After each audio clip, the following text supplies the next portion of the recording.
Lo cierto es que lo que encargó la Junta de Coordinación se ha cumplido y el periodo de sesiones todavía no termina.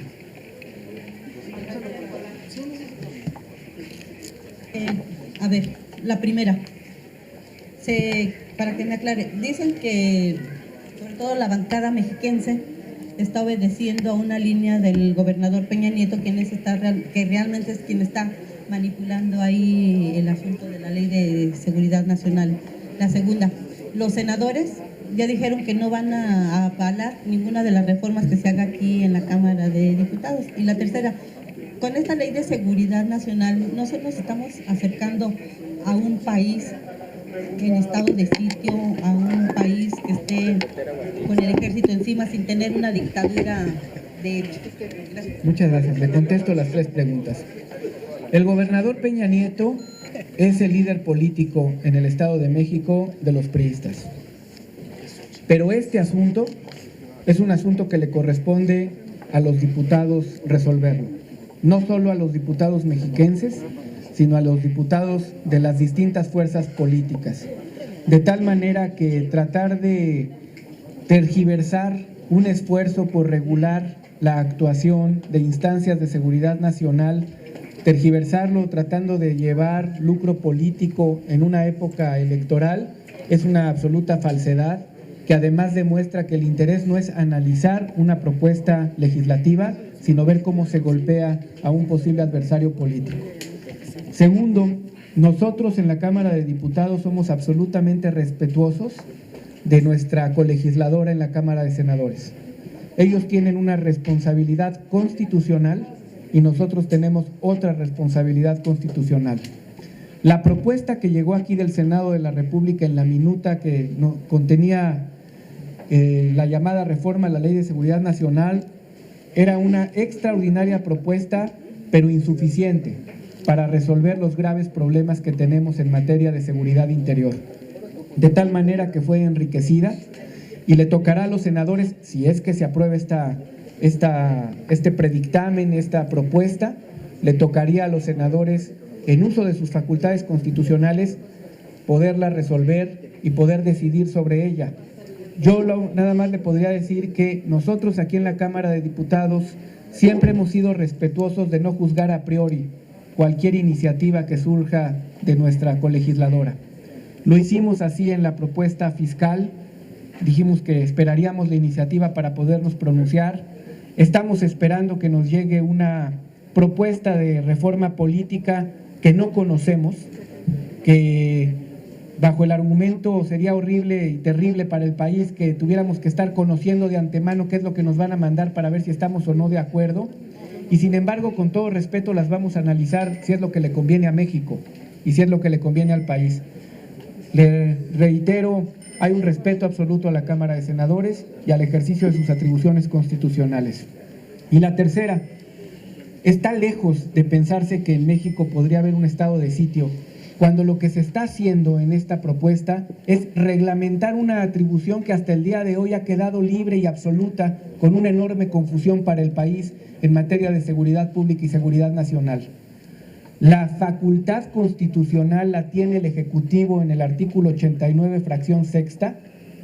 Textualmente dice que es obligación del presidente de la República preservar la seguridad interior haciendo uso hasta de la totalidad de la Fuerza Armada Permanente, y todavía va más allá la Constitución, o sea, Ejército, Marina y Fuerza Aérea, y señala una serie de supuestos.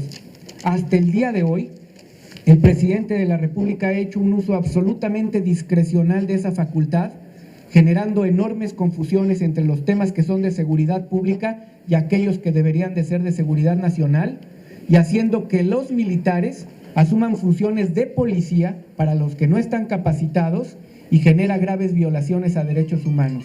La propuesta es reglamentar esta facultad, acotarla al Ejecutivo Federal y dejar que las Fuerzas Armadas, en el uso de esa facultad que viene en la Constitución General de la República, solamente puedan actuar cuando hay una amenaza a la seguridad interior, cuando hay un grave riesgo a la seguridad interior, y para que esto se traduzca en actos de control de la constitucionalidad, tendrá que emitirse una declaratoria de afectación a la seguridad interior, emitirse públicamente como cualquier acto de autoridad fundado y motivado, tendrá que publicarse en el Diario Oficial de la Federación, tendría que publicarse en 3 periódicos locales de donde va a acudir las Fuerzas Armadas, tendría que darse aviso por ley a la Comisión Nacional de Derechos Humanos y a las comisiones estatales de derechos humanos para que actúen en la esfera de competencia, y tendría que darse aviso por ley a la Comisión Bicameral del Congreso de la Unión para que le pueda dar seguimiento a la declaratoria de afectación. Además, la Suprema Corte de Justicia puede revisar la constitucionalidad de cualquier declaratoria de afectación a la seguridad nacional. Esto viene en la ley. Y como puede ver, lejos de estarle dando manga ancha a un presidente o de estar extralimitando la función de las Fuerzas Armadas, se les está acotando y se les está encasillando justamente en la labor constitucional que tienen. Está absolutamente lejos. La ley está basada en el respeto absoluto a las garantías individuales bajo el marco de la reforma constitucional en materia de derechos humanos que acabamos de aprobar y que todavía no entra en vigor, pero la damos como si estuviera en vigor. Estamos muy lejos de estar en ese estado de cosas. Y una cosa adicional, la última medida que puede dictar un Estado es la de suspender garantías individuales. Esta ley lo que le está dando al Estado mexicano son muchos escalones que se deben utilizar y muchas herramientas legales para que bajo el marco de nuestras garantías constitucionales podamos resolver graves afectaciones sin necesidad de llegar a una suspensión de garantías. Independientemente de que el senador Labastida asegura que no van a pasar las modificaciones que se hagan aquí, según lo declaró hace unas horas, coinciden bancadas del PRI, del PT, del Verde y del PRD en el Senado en que lo que se trata con estas reformas es crear un Estado político militar. ¿Hasta qué punto es cierto? Y la otra, ¿se puede ir a una controversia constitucional esta iniciativa?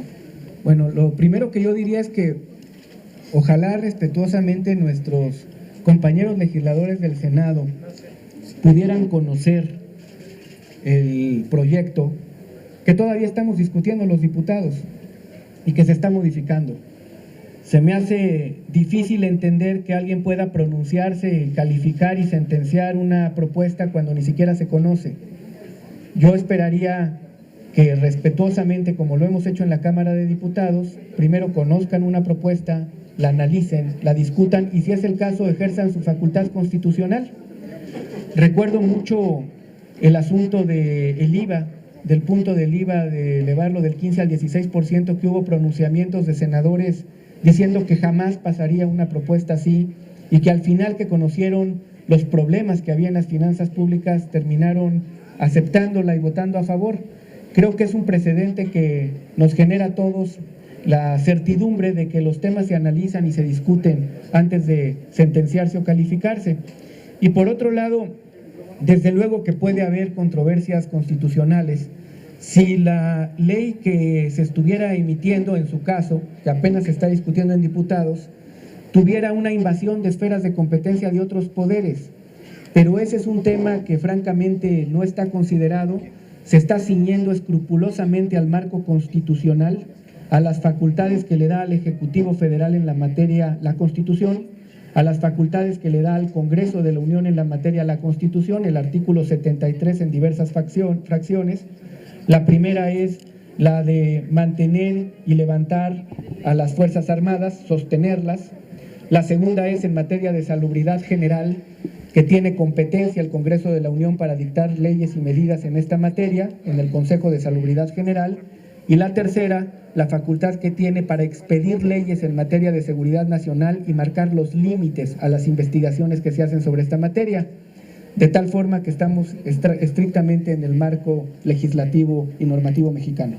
Por aprobar una reforma tan delicada, en la que se ha despertado suspicacia acerca de la violación de derechos humanos, se ha despertado suspicacia en la valoración que podrá hacer el Ejecutivo en el uso de las Fuerzas Armadas, en el que existen muchas lagunas de ignorancia por parte de algunos sectores importantes de la sociedad, en los que precisamente no cabe la idea de que se apruebe una reforma de esta naturaleza tan rápido.